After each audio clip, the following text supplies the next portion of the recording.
Good evening and welcome to Let's Talk Health. I'm Jenny Englerth and I'm the President and CEO of Family First Health, and I'm really happy to be kicking off this new series that Family First Health is offering as an opportunity for segments of our community to speak to experts on a variety of topics. And of course, this evening we're focusing on COVID vaccine.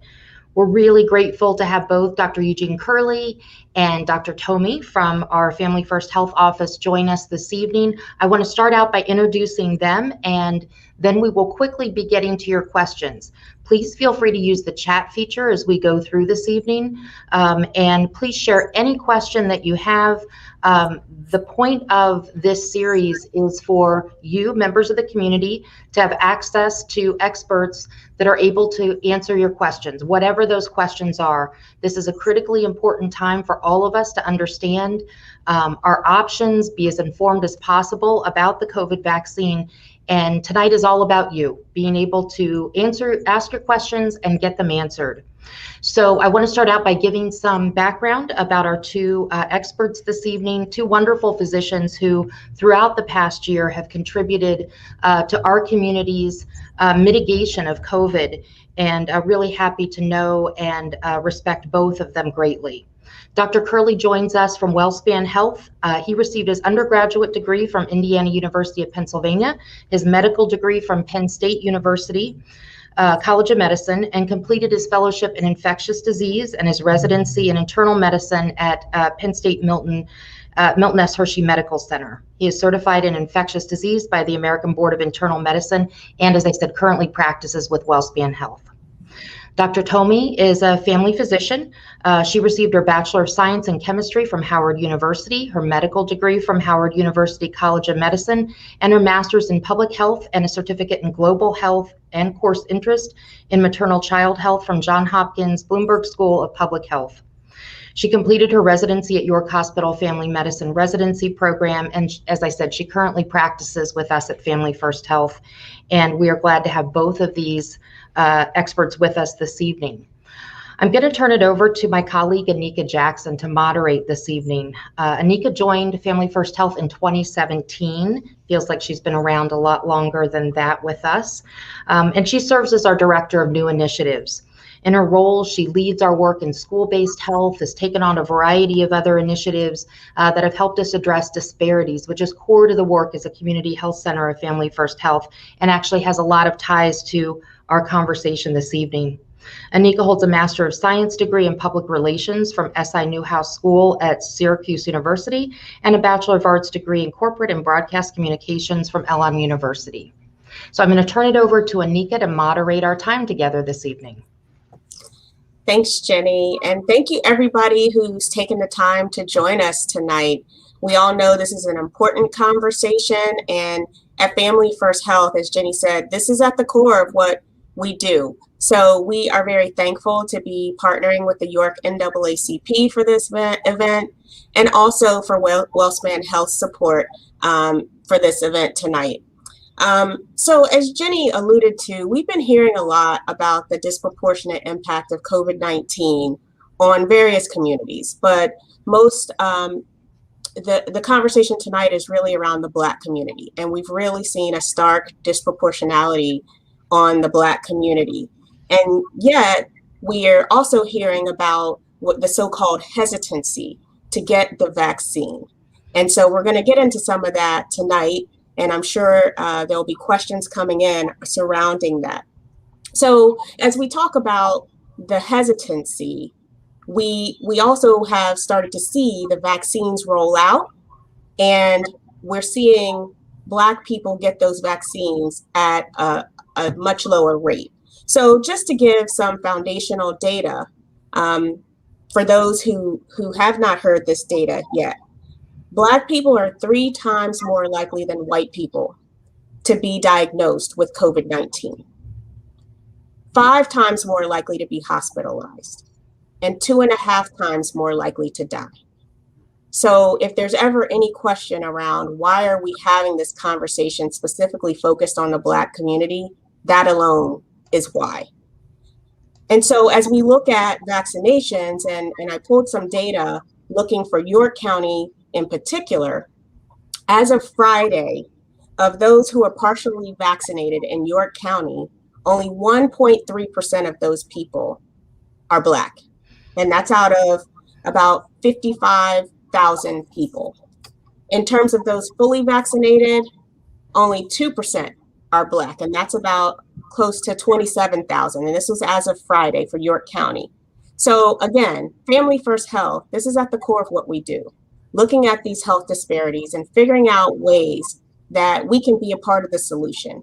And so this series and this particular topic tonight is why. Why? This is our response, one of our responses to that. We also have had an informal Q&A with some community influencers that was very lively. We had Dr. Tomi as part of that and had a lot of great questions that clued us into some of the concerns from the Black community. So from there, that's how we got to this point and said, we need to broaden this conversation and open it up to more people. So this session is really intended to be your session for those who are tuning in. We will start out with Dr. Tomi giving us a little bit of information to answer some of the questions we commonly hear, and that's going to be brief. We want the bulk of the time to be for these live questions coming in. So please, as Jenny said, use the chat in your questions, and we'll tee those up for the experts that we have with us. So Dr. Tomi, I'm going to turn it over to you to get us started with some of the questions that we've been hearing most often. All right, thank you so much, Annika, and thank you, Jenny. Very excited to be here. I'm glad for everyone that has tuned in. Like Annika said, we had an earlier session where we heard a lot of different questions, but the three predominant ones I will start off by addressing. One of them was how do vaccines work, or how do the vaccines work? But before I talk about that, I'm just going to give a really brief background. Normally, when our bodies get exposed to infections, to any germs that can cause disease, normally the body may form some germ-fighting tools, or antibodies and other fighter cells that help it to tackle the infection. Well, what happens with the vaccines, especially in particular the COVID vaccines, is that instead of getting the disease, we're giving the body the information it needs to build those same germ-fighting tools, or those germ-fighting cells, so that if it does get exposed to the live virus, it's already primed and ready to fight efficiently and fast to fight the coronavirus. We know that right now we have 3 of the vaccines that we already have the emergency use authorization for, and the type of information that these different vaccines give the body is a little bit different, but the goal of all of them are the same. They really just work to help the body know what to help the body build all the germ-fighting cells specifically for coronavirus, so that if someone does get exposed to COVID-19, they're able to fight it more efficiently. The other question that we got a lot was this studied in Black people? And the answer to that is yes. We have data that we have from Pfizer, from Moderna, and from Johnson & Johnson. For the Pfizer and the Moderna vaccines, we know that about 9 to 10% of everybody studied were Black people. And from what we know so far, there was similar effectiveness and safety in Black people compared to people of other races. So we know that it works for everybody that was studied. For the Johnson & Johnson vaccine, we also have data for that, and about 19.4% of people studied there were Black people. So we have a lot of people from globally, from different countries that participated that were Black, and again, we see that the effectiveness was similar across the different groups. The third question that we got a lot, and I'm sure that these questions are still going to come in over time, is how does the vaccine affect certain groups? Particularly, we heard about sickle cell and G6PD, certain conditions that disproportionately affect Black people. We can say that we don't have all the information about every possible group that you can get. We do know that people that have sickle cell, they were not excluded from the studies, but in terms of the data that we have, we don't really have data specific to those groups. What we do know is that the COVID-19 disease tends to affect people in these groups disproportionately. We know certain conditions that affect Black people, like diabetes, obesity, sickle cell, make them to also be at higher risk for having severe COVID disease. So we know in general, it's very likely that the benefits of the vaccine, even in these groups, exceeds the risks. So I'm going to hand back to Anika because we want to have enough time to answer all the questions. Great. Thank you, Dr. Tomi. And before we go to the Q&A, I'd ask Dr. Curley, do you have anything that you would like to share around those questions? And if not, that's fine. We can hop into the live questions. No, that was a great summary of the different vaccines. But I think the key with any research study is the way they're specifically designed. Is you want the participants of the study to encompass the population of the United States. So every study, they're going to have different demographic data, people of various ages, races, ethnicities, comorbid conditions. It's very key that you want to encompass all of those groups. And what I can add on is with all 3 clinical trials for those vaccines, the demographic data was pretty widespread and equal among the participants who either received the vaccine or the placebo. So these were very well designed clinical trials. Great.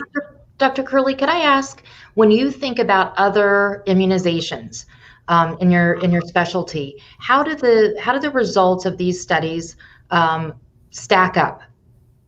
So when we think about effectiveness compared to our annual flu shot we might get, how does that stack up? How should we kind of compare as we're thinking about this? Yeah, so it's actually kind of difficult to compare to other vaccines, and I'm sure we're going to get into comparing Pfizer, Moderna, and Johnson & Johnson.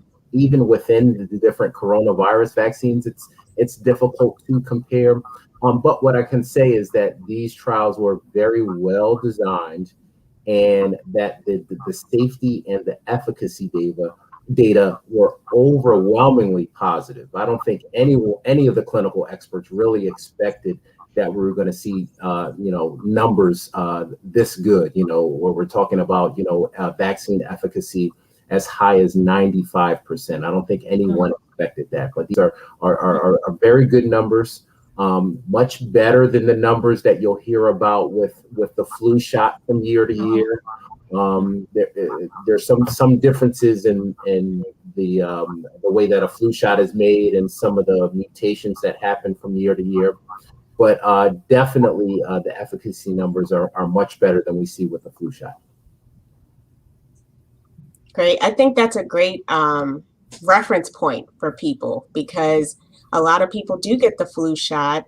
And, one of the things Jenny and I have talked about is, people have never in my lifetime been as interested in a vaccine as in now. And so we're learning a lot just broadly about vaccination in terms of efficacy, how vaccines work, how trials work. So, yes, COVID-19, that's where we are right now. But going forward, the enhanced understanding that we will have with vaccines more broadly is pretty awesome. Mm-hmm. I agree. And probably one thing to add to that, the transparency. I mean, I really applaud, all of these companies. I mean, if anyone's interested, you can literally Google, Pfizer vaccine, and you have access to all the data. So times have definitely changed, and I do appreciate the transparency. Great. So we're going to transition to the live questions. So again, I'm going to prompt our audience to chat in your questions, and we will make sure that our experts here are able to answer them for you. We do have a question from Facebook, and it is, how do we get a vaccine station for the city, for York City residents? And that one I'm going to turn over to Jenny, because I know that Family First Health has been part of some conversations around that. Yeah, so I think it's a great question, and I'm really excited to hear that people are thinking about vaccine access, and there's a whole lot of work going on across our community to improve access. I really want to thank our partners at WellSpan. They've done a whole lot of work standing up really large-scale sites, and we'll continue to do that work. There'll be another site coming online in York County shortly. That's a partnership between York County and WellSpan. But if we think specifically about the city, we recognize there's a need for additional access in the city. At Family First Health, we've been able to begin to vaccinate our patients and community members, but recognize that we needed a bit more scale. So we are partnering with WellSpan and York City Bureau of Health over the next couple of weeks to launch a site. It won't be a mass site, so this is somewhere in the middle. We'll be able to vaccinate about 350 people a week who might find a city location most convenient. We'll be focused on things like possibly Spanish language translation, transportation, helping answer people's questions when they arrive. If they still have them when they've arrived in the office, we'll have some folks that can help answer those questions and make sure that everyone is really informed and feeling comfortable and confident about getting the vaccine. So more to come, and something that I also like to remind myself, our team here, and everybody else is we've been at this since the end of December.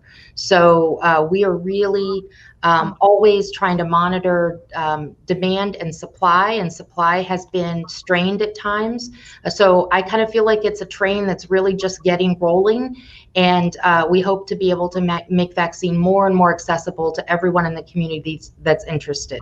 So much more to come, but glad to hear that people are interested in a site in the city, and glad that that's something that's already in process.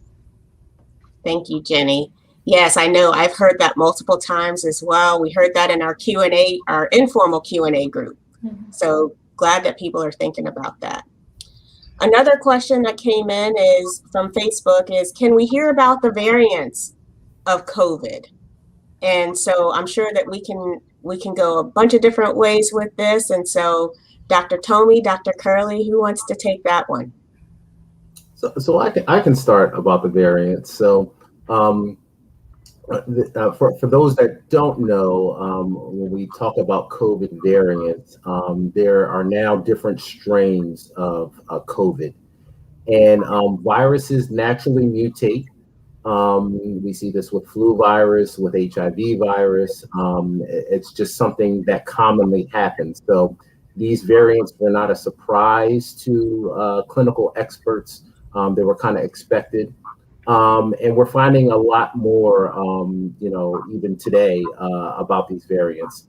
The first one that was described or found was the UK variant out of the United Kingdom. There is a variant out of Brazil, and there is a variant from South Africa. Those are probably the most commonly ones that have been mentioned, but there are other variants out there. And what we've seen over time is that, particularly the last few months, is we're now starting to see that some of those variants have made it over into the United States. Small numbers, but the variants are definitely here, and we're expecting that they will continue to be here. Probably the big questions that have come up with the variants, we don't have all the answers. We know that many of these variants seem to be more transmissible, meaning they can spread a lot easier. Some studies are being done to see, do these variants cause more severe disease, more severe COVID disease? And we haven't found that yet. The data is still kind of out on that. Now, we're talking about vaccines here tonight. So the big question that's been floating around for the past few months is, do the available vaccines protect us against these variants? And we're just over the last couple of weeks starting to get some of the early data. Again, we don't have all of the answers. When it comes to the UK variant, it seems that the available vaccines do have very good efficacy against the UK variant. The issue seems to be specifically with the South Africa variant. The efficacy seems to be a little bit lower. However, so since that has been found, people are questioning, hey, should I even get the vaccine if these variants are coming over to the United States and I may have to, I may not be protected, or I may have to get a different vaccine in a few months. Even though the overall efficacy is a little bit lower with that specific variant, the vaccine still prevents critical and severe disease. It still prevented hospitalizations and deaths. So even if you are unlucky to be vaccinated and come down with coronavirus, these vaccines are still going to protect you from severe disease and death. So we would definitely encourage people, even until we know everything about these variants, that when you're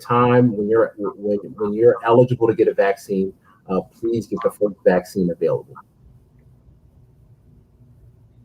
That's a really good point, because as we talked about some of the earlier data around hospitalization and death, that's really what we want to protect against. So hearing that all of the available vaccines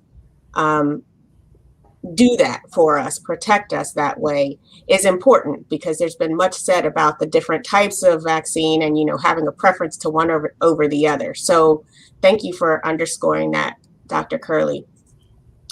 Another question that we have heard is, more specifically about the vaccines that are available. And we've talked about Pfizer, Moderna, Johnson & Johnson. And so can we talk a little bit more deeply around the differences between how the vaccines actually work? And, knowing that this is an hour-long session, and I know you could probably go very deep into that, but in kind of layman's terms, what's the difference in terms of how those specific vaccines work? Yes. So, and Dr. Tomi really kind of alluded to that in her introduction, but both Pfizer and Moderna are mRNA vaccines, and the Johnson & Johnson is what we call a viral vector vaccine. And I'll explain the differences, but they work essentially the same. They're basically, as Dr. Tomi had mentioned, they're giving your cells the genetic instructions to make the single protein from the coronavirus, the so-called spike protein. Your immune system will then recognize that protein and begin to build immunity, so that if you're exposed to coronavirus in the future, you are protected. mRNA, again, that's Pfizer and Moderna. That is just a strand of genetic material, and they put the genetic instructions for that spike protein in there. The Johnson & Johnson is actually an inactivated adenovirus, is the genetic material that they put the spike protein in. And again, adenovirus, it's a cause of the common cold. We probably all have been exposed to it in our lifetime. It's an inactivated form. So similar to the flu vaccine, which is an inactivated form of the virus, it cannot cause you to get adenovirus or coronavirus. So that's the basic differences in the types. I think maybe later we'll get into some of the differences in efficacy, which we can talk about later. And just to, in addition to what Dr. Curley said, just to emphasize a point here, that for all three vaccines, none of them contain any live coronavirus. So you cannot get coronavirus, you can't get COVID-19 from any of the available vaccines. Dr. Tomi, we had one specific question, and this is a point that I've heard come up several times about fertility. And is there any evidence that taking the vaccine for COVID could impact someone's fertility negatively or cause infertility? Thank you for that question, Jenny. That's a really good question. So from the information that we know so far, there is no evidence to suggest that. Now, For the vaccine trials, they did exclude patients that were pregnant at the start of the trial, but after the trial started for each of the 3 vaccines that we have, we did find that people got pregnant during the trials, and they continue to follow those people, and they did not see any safety concerns in the people that they followed. And since the vaccine has been out in the community, since we started administering the vaccines, there's been several pregnant people that have gotten the vaccines, and they are still studying these people. They're encouraging pregnant people to report if they're having any effects, but so far we haven't found necessary safety concerns. And the American College of Gynecologists, the ACOG, currently recommends that except there is any contraindications, they are recommended for pregnant people to get the vaccine. Thank you, Dr. Tomi. We do have quite a few questions coming in now. We had a question come in from our phone line.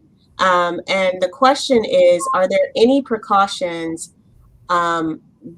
individuals who are taking opioids should be aware of? And is it safe to get the vaccine?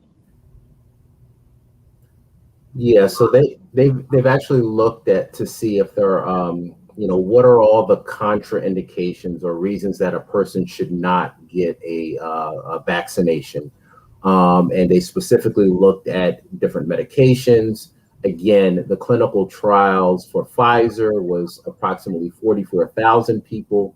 Both Johnson & Johnson and Moderna had about 30,000 people in each trial. So a lot of those people, as you can imagine, were on a variety of medications. And currently there's no evidence that, taking an opioid or being on opioids would be a contraindication to vaccination at this time.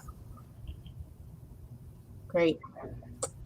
Another question gets to something, Dr. Tomi, that came up in our informal Q&A.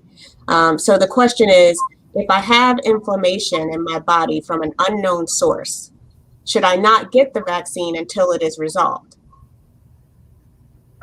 So if I understand the question, so if you're having inflammation due to an infection or some other reason, should you get vaccine? The only direction we have so far, specifically that I've seen, and Dr. Curley can comment on this, is that if you currently have COVID or you're recovering from COVID and you're still in quarantine, we recommend that you wait to get the vaccine till you are out of quarantine or till you are recovered from COVID infection. But there is nothing that I've seen regarding other inflammatory conditions. You're still expected to be able to get the vaccine.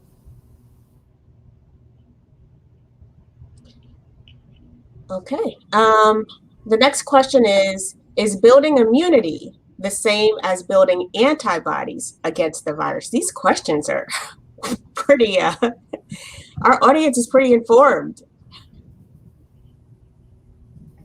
So is building immunity the same as building antibodies against the virus? All right, I'm gonna take a stab at that as well. Immunity is a very, very broad topic and is a little bit complicated. Antibodies are a part of what we mean when we say you're building immunity.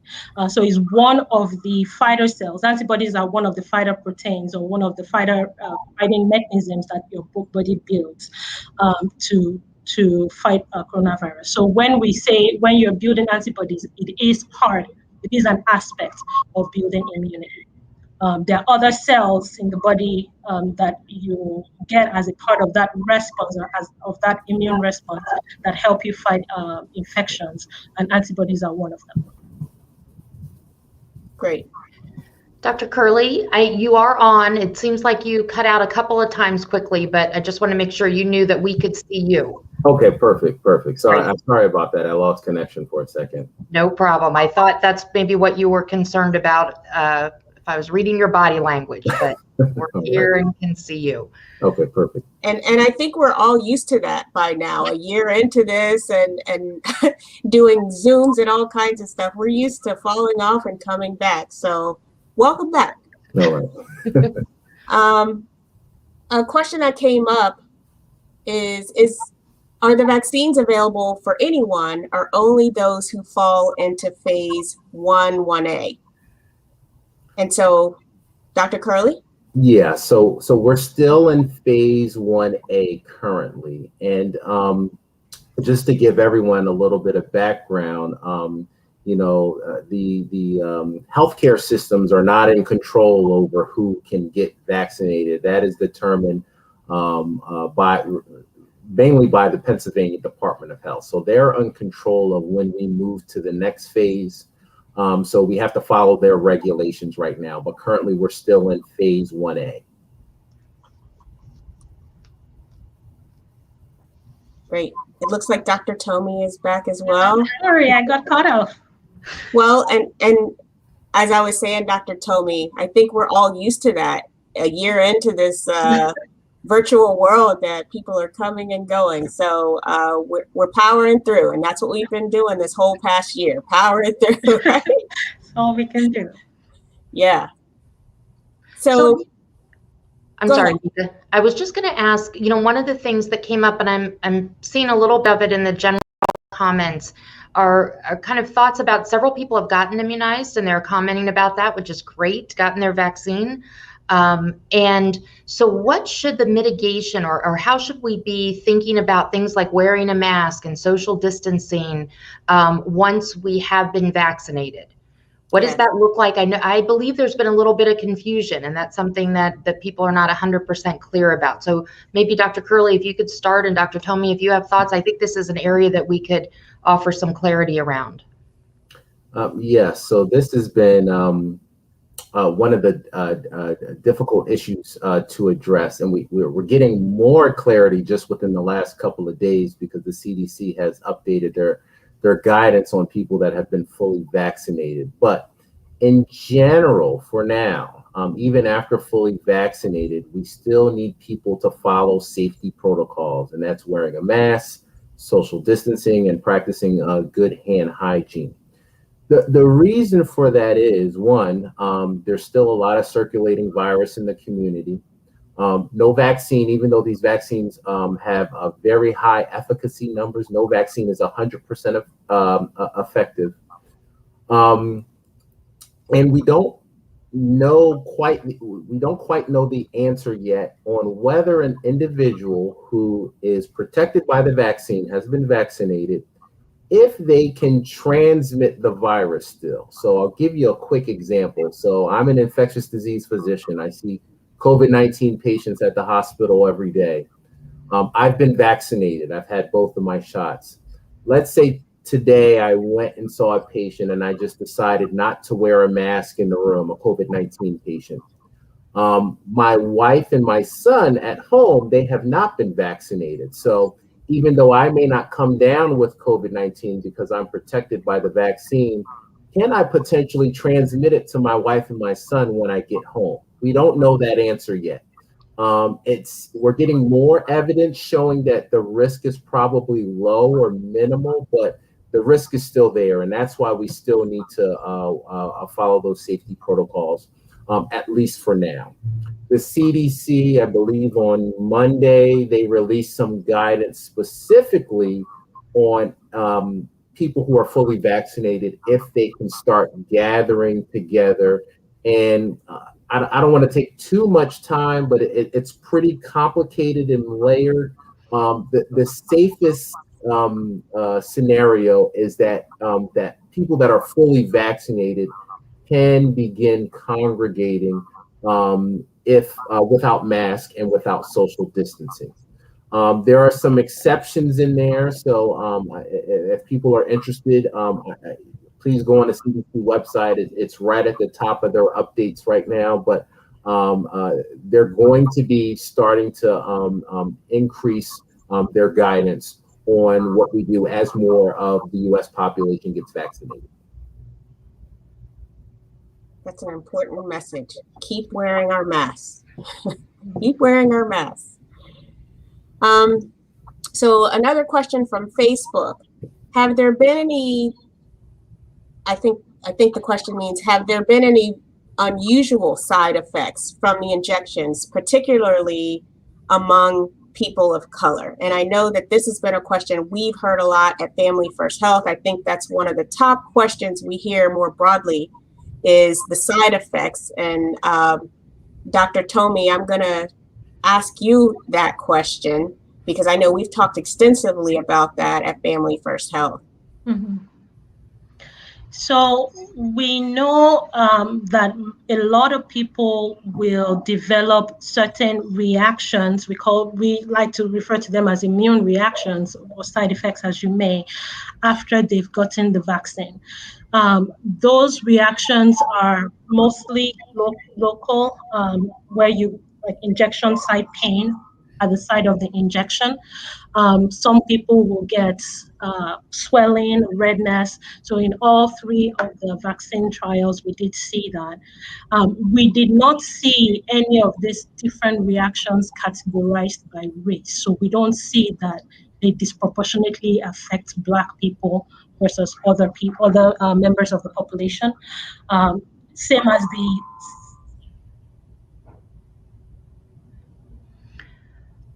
we lost her, I think. We just lost Dr. Tomi. Is there anything you could pick up on, Dr. Curley? Sure. So yeah, so they did not break, and I don't like the term side effects. I like her term of immune reactions. I have been telling my patients they are expected symptoms because the key with these expected symptoms, again, that's injection site pain, headache, fatigue, body aches, fevers, chills. These are signs that your immune system is working to protect you from COVID-19. And again, these symptoms are expected. They generally last only 1 to 3 days after vaccination. The incidence of these symptoms with the 2-dose vaccines tends to be a little bit higher with the second dose. So you can experience, it's more common to experience those symptoms with the second dose. And that's because your immune system has already been primed by the first dose. But they did not see any specific differences in reported expected symptoms or adverse reactions by race. They did break it down by age, and the trend was that the younger people tended to have or report more about the side effects than older individuals. Some postulated that older people in general are more stoic, and so they may have just kind of blown it off as old age. That was their theory on that, but no breakdowns by race. And so some follow-up questions. I'm skimming through the thread here and related to the immune response, or you say expected symptoms. I like that.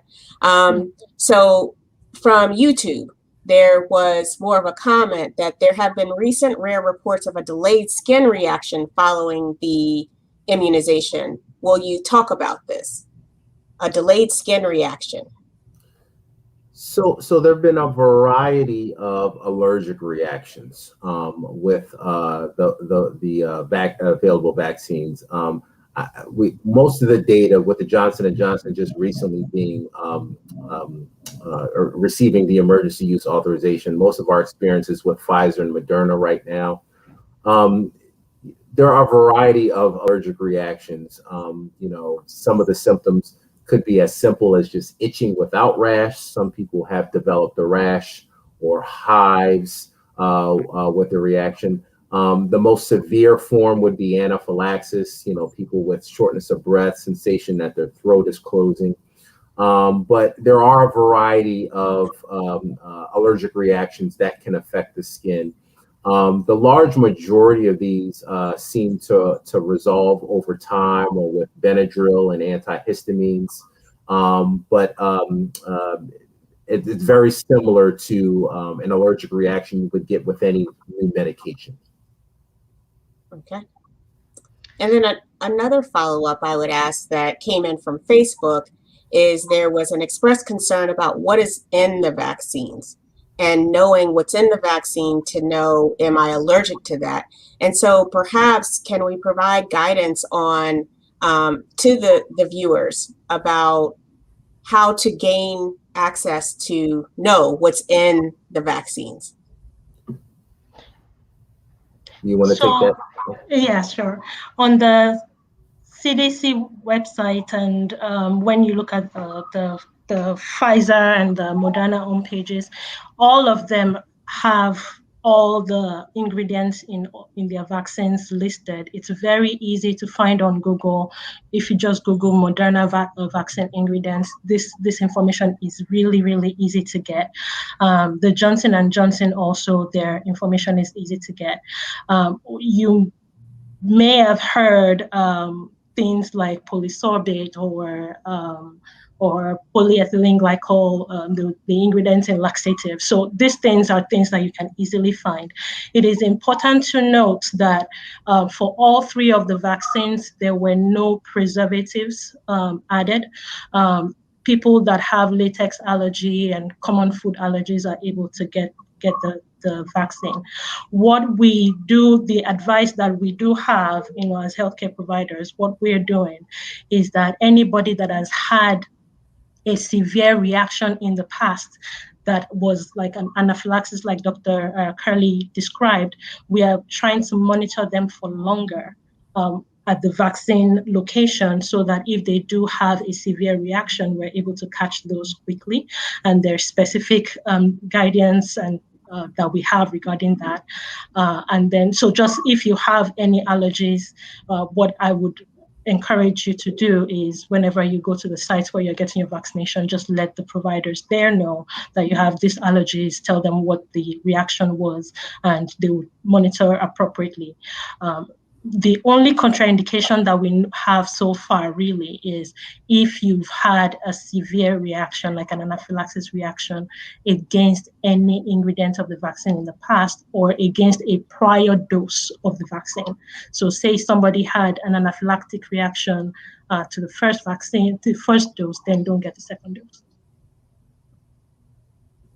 And we may be hearing for those that, I don't know if there's anybody here that has maybe had their first dose and had an allergic reaction and then didn't want to get the second dose. There's speculation and data and a device that's going to be coming out suggesting that the one-dose Johnson & Johnson vaccine can be used for someone who had an allergic reaction to either Pfizer or Moderna. Oh, okay. And that's the thing. There's new stuff coming out every day. We're learning more and more every day. Anika, I wonder, there's a few questions that are kind of clustered in the same area. One's very specific to someone who is receiving chemotherapy right now, and should they get the vaccine? And then several that just talk about other immune disorders or being immune compromised for various reasons. So maybe Dr. Curley, could you start by your advice for somebody who is specific to the chemotherapy question, but then more broadly about other immune compromising disorders? Are these good candidates for the vaccine? Sure. So the clinical trials for all three vaccines excluded patients who were immunosuppressed. There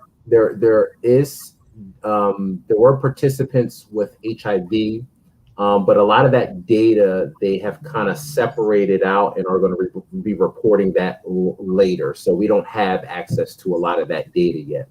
But someone with a severely immunocompromised, let's say the person who was asking about chemotherapy, they would have been excluded from this trial data.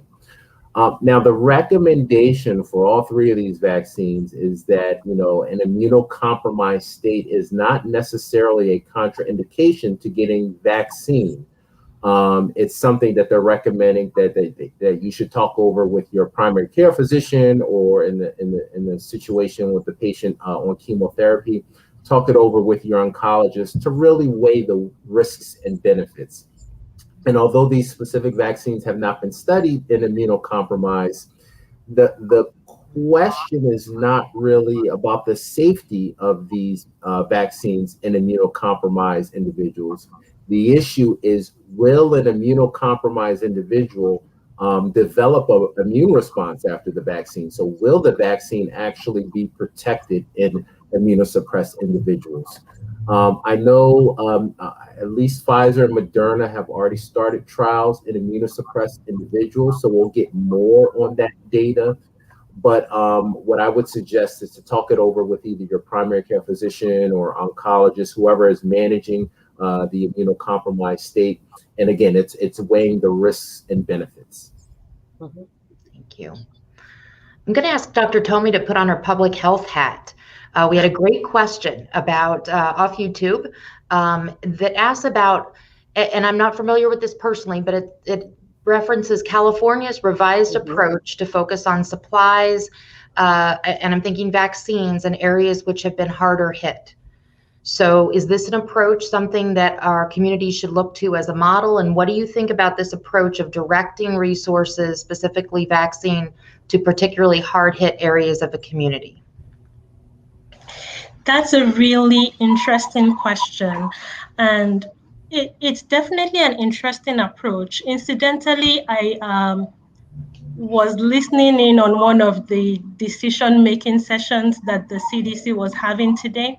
And one of the things that came up about that is, if we can certainly do that, but if we did that, does that communicate something to those communities about that leads to mistrust?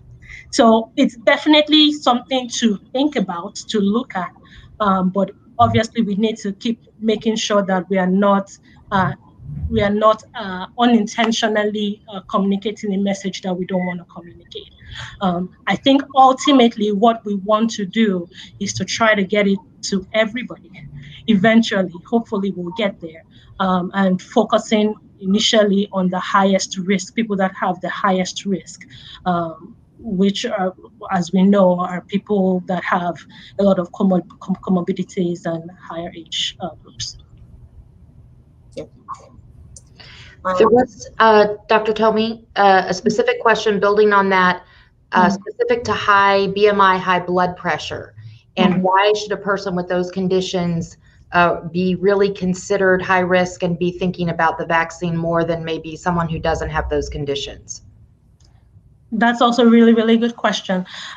We know so far from the information that we have that people with these conditions do have a significantly higher risk, especially, I know there was another article recently on obesity, having higher risk for severe COVID disease, for either getting really, really sick from COVID or dying from COVID. So when we consider that, and we consider that the information we have suggests that these vaccines are really, really, really good at preventing severe illness and death. It makes us very optimistic that this would be a good option for people that are obese and have hypertension. Okay. And so another question came in, and I think this gets to the emergency use authorization and how quickly the vaccines were developed. So there was a question around, how can we feel safe with this vaccine, knowing that it was developed so fast? And then there was also another question about, do we know how long the vaccine will protect us? And then if we'll need to get vaccinated every year. So kind of a three-part question. Speaking to how quickly the vaccine was developed, also touching on how long the vaccine protects us, and then will we need to get it every year? Yeah, so let's talk about the speed that these vaccines were developed, so-called operation. I think he's dropping off, but he's probably saying Operation Warp Speed. So Dr. Tomi, can you pick up for us there? All right. So speaking about the so-called Operation Warp Speed, I know and I acknowledge that sometimes the language that we use makes people less trusting of what we're trying to communicate. But essentially, we were able to develop this vaccine. The scientists were able to develop this vaccine very quickly for several reasons. One is that the mRNA technology that was used in the initial vaccines are not new. We've had we've had at least a decade of experience with mRNA technology. So there were earlier infections in 2002, earlier coronavirus infections, and even prior to that. So the technology is not new, but its use in vaccines is new. But we had a lot of information to be able to make those vaccines quickly, because it was building up on a lot of already known information about mRNA vaccines. The other thing is that, unlike prior vaccine efforts, with this, we had a lot of people trying to focus on one problem. It was something that affected everybody. So there's a lot of people really, really focusing on one problem, and we know the power of that when you focus on one thing. So a lot of resources, a lot of people really studying this. So having that fund and having everybody working on this also made it go quickly. And then thirdly, they were able, just because of all the attention that was on it, they were able to do multiple things at a time. So they did not shortcut, they did not take any shortcuts, they did not skip any safety steps. They still went through all the steps. But they were able to do it in parallel rather than doing it sequentially and waiting for the next grant or something like that. They were able to do these things sequentially. So that's three of the reasons. There's one more, but I'm gonna allow jump. So Dr. Curley. Yeah, I don't. I'm blanking on where I left off, but yeah, and I think it sounds like I caught some of the tail end. It sounds like Dr. Tomi alluded to a lot of it, but the mRNA technology allows for faster production times. And probably the biggest thing is that these clinical trials had a large number of patients. Again, 44,000 participants in Pfizer, 30,000 with Moderna and Johnson & Johnson in both of those trials.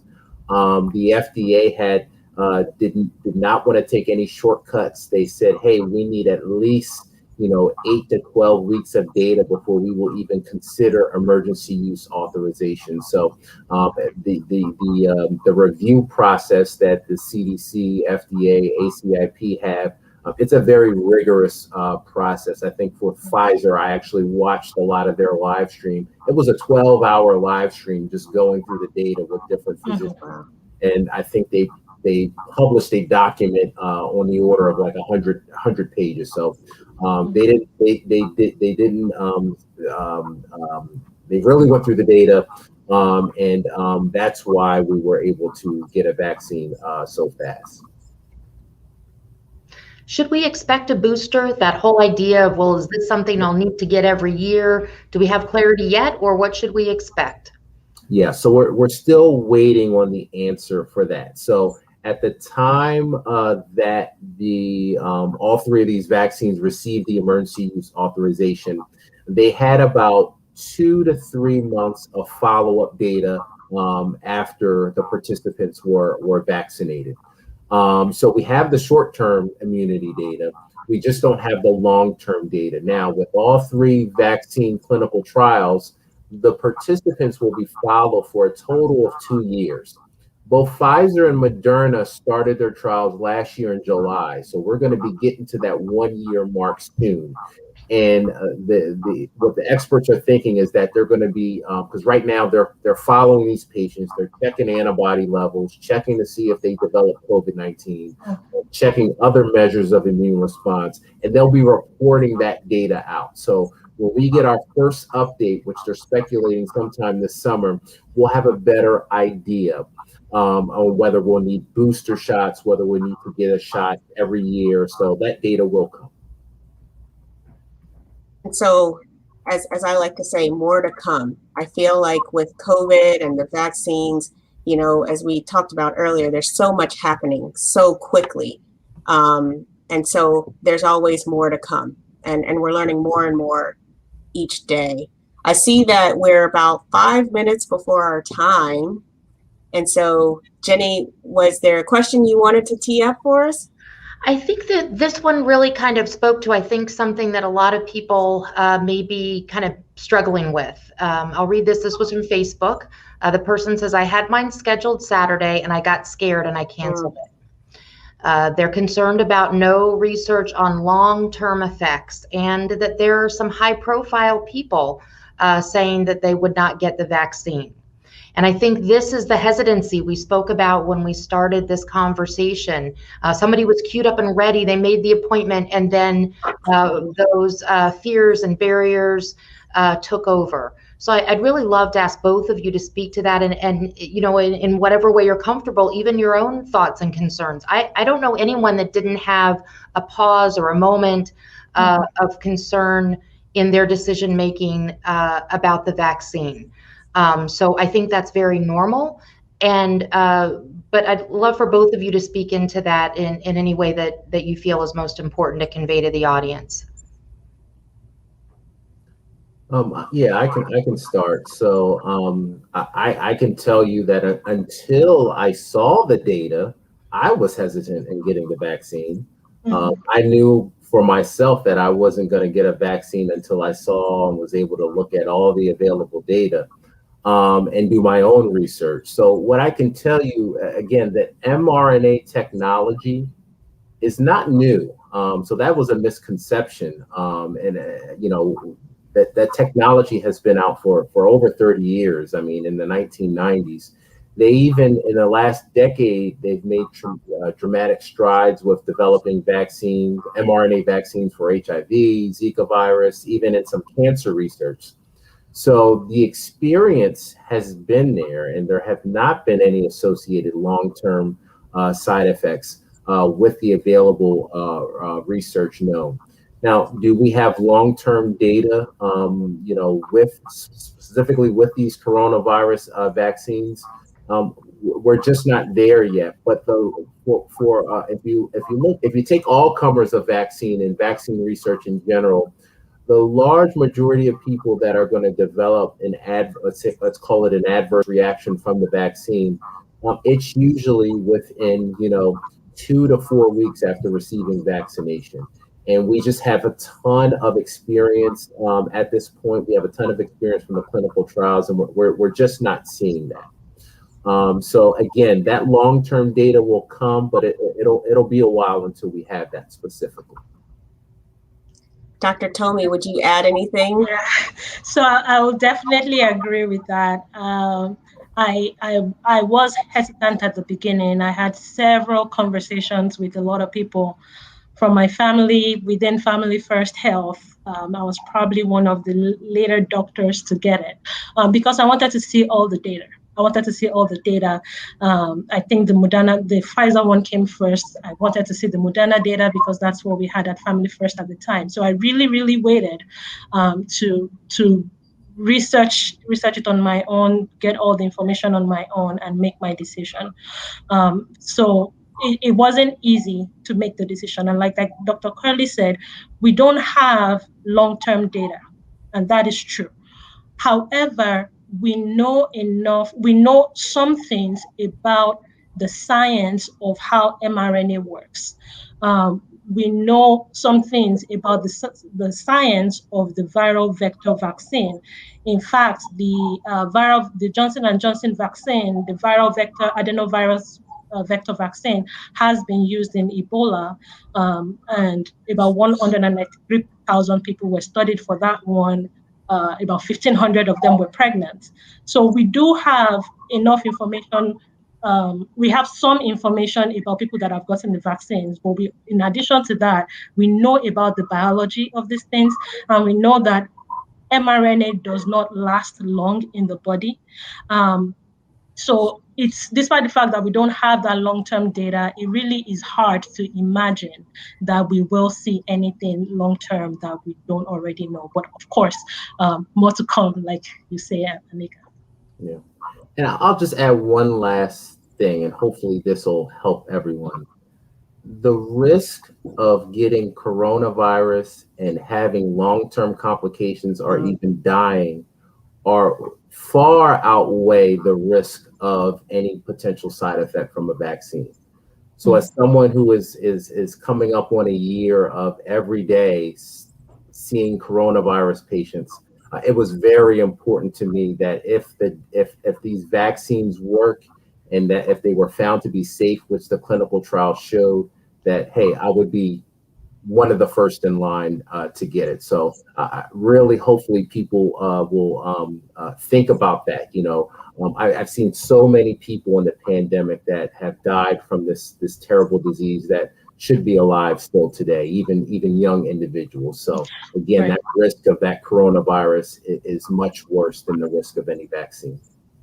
And also to add to that, in the what they found also, because this was one of the things that helped me make my decision. What they found is that in the Caucasian population is more likely that older people die greater than 65 years old. It didn't hold the same for people in the Black community. The people that were dying in the Black community were in their 30s to 40s. So that sense of assurance that I could have had with my age, I didn't feel that as much anymore. And then finally, I think one of the things that helped me make my decision was because I wanted to be a part of the process. I had my patient call me one day, one of my older Black patients called me and said, "Dr. Tomi, are you going to take the vaccine?" And that was actually the moment I made my decision. I was like, yes, I will. Because I wanted to be a part of the process. So I wanted to help be a part of the people helping us understand, how these vaccines are affecting our community. Great. Well, I will, we still have questions coming in and we'll address those, but I want to give Dr. Curley, Dr. Tomi, any last words you would share with the audience today. It seems like we've had a lot of engagement, a lot of questions. People are eager for information. So if there is one thing that you would leave with anyone who's on the fence about whether or not to get the vaccine, what would that be? And you may have said it already, but if you want to take this time to reiterate that, I would love for us to end on that note. Yeah, I'll just reiterate that the data from all three of these vaccines show that it works very well. It's very, very safe, very comparable to other vaccines. And I encourage everyone that when they're eligible and the vaccine is available, that they'll give strong consideration to getting the vaccine. Again, I'm sure there are more questions out there. Continue having these discussions with your provider, if you're computer savvy, the information is online. So just Google what you're interested in. It's very easy to find. So, Dr. Tomi. Yes, same for me too. I think bottom line, it boils to the risks, to the benefits. We know that these vaccines are very effective, and the information that we have so far suggests that they are safe. Of course, there's some things we don't know that we're still watching out for, but I think we have enough. For me personally, to have made my decision, and I'm hoping that everyone considers it, considers their risk and their benefit, and make the decision for themselves.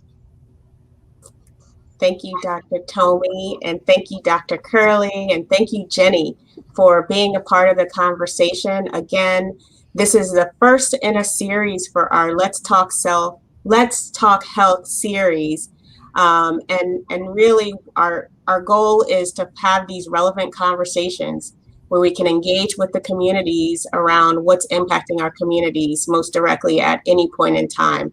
So thank you for everybody who joined us tonight. We know there were other questions in the chat that we did not have a chance to get to. Please be assured that we are going to pull all of those questions off of the chat, and our intention is to use social media to respond to those questions, and also to really look through the types of questions that we've gotten tonight, and perhaps even shape other conversations like this around some of those more pointed questions that came up. So there have been several pieces of information posted in the chat throughout the night about how to get access to the vaccine, how to find out if you're in phase 1A, what phase you fall in. So please take a look at that. I encourage everyone to share this information. It will be posted. It's live right now, but it will be posted. So share this with family members, friends, those in your circle who you may be having conversations with. And we hope that you walk away with a little bit more knowledge tonight and feeling more informed about how to make the best decision for you and potentially for your family.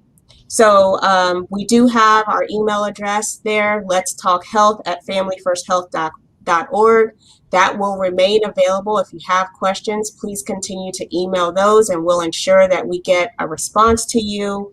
And I guess that wraps it up for us tonight. Thank you again to everyone for joining us. Have a good night.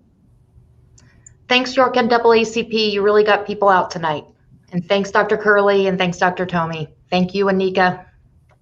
Thank you, everybody.